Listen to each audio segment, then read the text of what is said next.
Hello, and welcome to Oakton. My name is Jack Timperley, and as a proud Oakton alumni, I am honored to be back, albeit virtually, in my home away from home. I'll start my story in high school. When I entered high school, I was a short, skinny kid.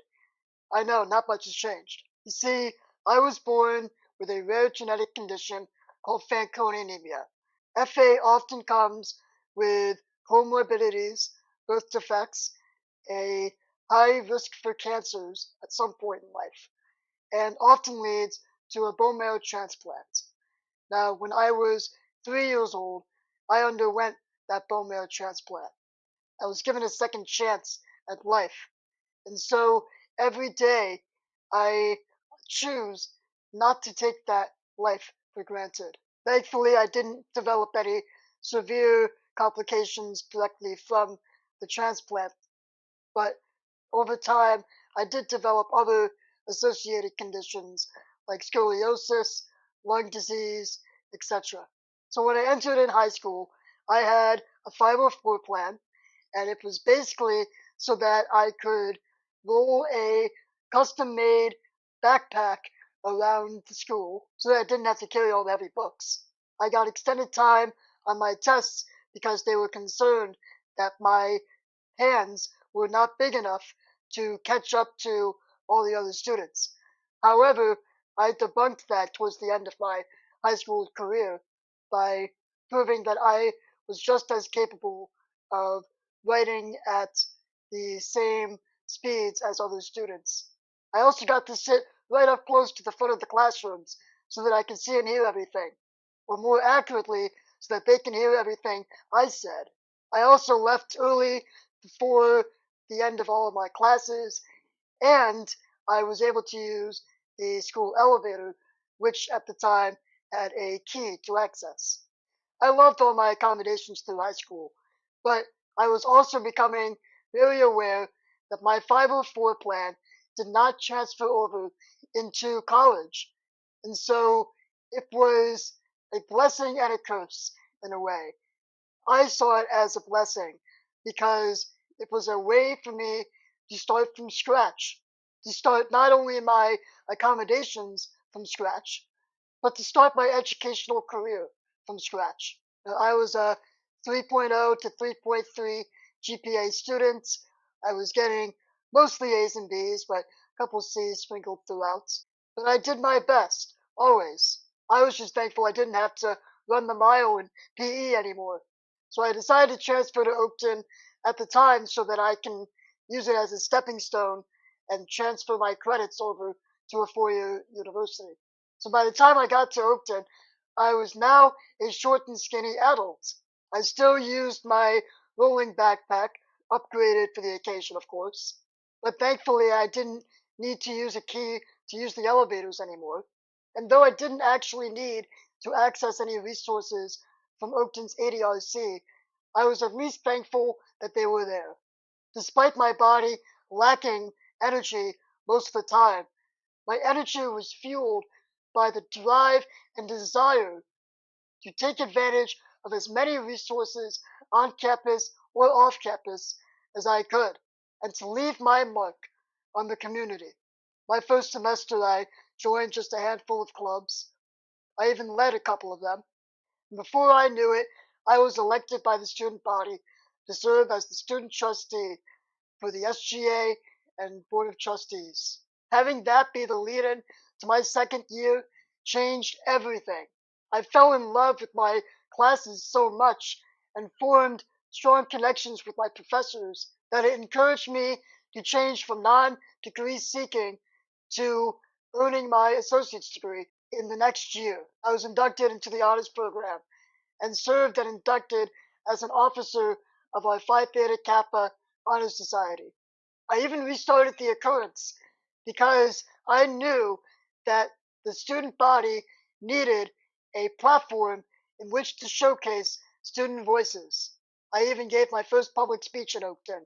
I was a part of the STEM speaker series where I went to classrooms talking about my experiences in life. I called it Interpreting Genetics. I was able to do all these things because I was inspired, not only by my peers, but by the impact that I could leave behind against all odds, and a community that welcomed new innovations and perspectives. By the time I walked across that graduation stage, I was perhaps the most proud of myself I had ever been up to that point.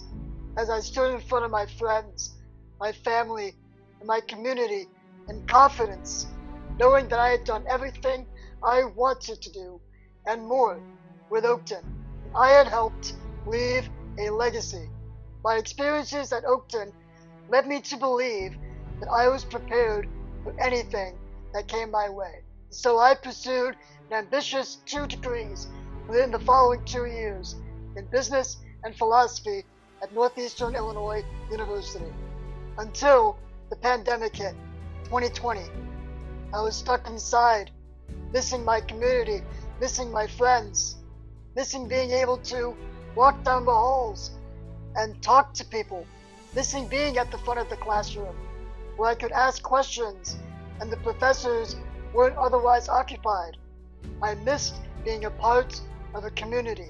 But you know what?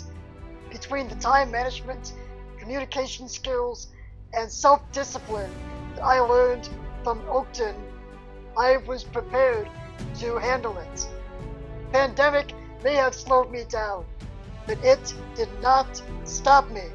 Oakton's motto is start here, go anywhere. And for a long time, I thought that meant you could transfer to any college, or you could go after any career you want after graduating Oakton. But I realized it means far more than that. It means that with the skills and experience and the people that you pick up at Oakton, you can do anything in this life going forward. Weeks after earning my bachelor's degrees, one of my lungs collapsed. It was a scary time. We didn't quite know what to expect. But I was so grateful that I had done everything that I did at Oakton, because I knew that one day my body would catch up to me. But I didn't give up. I reinflated my lungs with the help from the hospital and drove off into the sunset upon a new horizon, a new beginning, a new start. Eventually I landed myself a job in human resources at Amazon, where I organized and actively engaged in activities geared towards supporting people with disabilities in the workplace. Until BAM! I was hospitalized again, this time for a little over a month, on ventilation support. They told my family and I had more like months rather than years left to live. But I gained a new perspective during that experience, and I brought myself back. I started working every day to get myself out of bed, to move around a little, to stretch, to talk, to get myself out of the hospital and on with my life, against all the odds. When I got out, I started rebranding myself, because I knew that it's now more important than ever to do what I was meant to do in this life, to inspire, to challenge. I started working out, found new solutions to old problems that I previously thought were impossible. I started gaining weight for the first time in my life. I started building muscle, and so now, even though it may not look like it, I am in the best shape of my life. No matter what challenges you face in this life, you've got to keep going to get to where you're going. You will fail.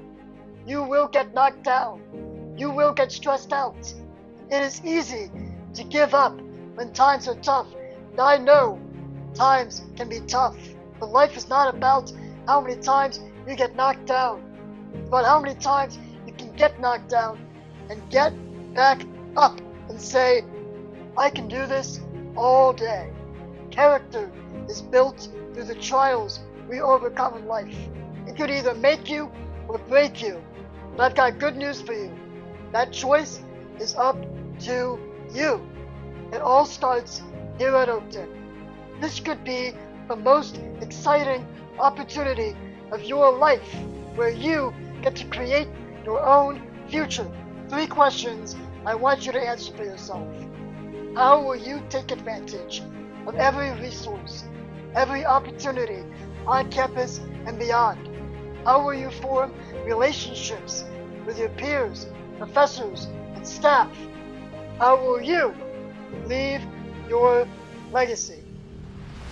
Godspeed to you all on your journey.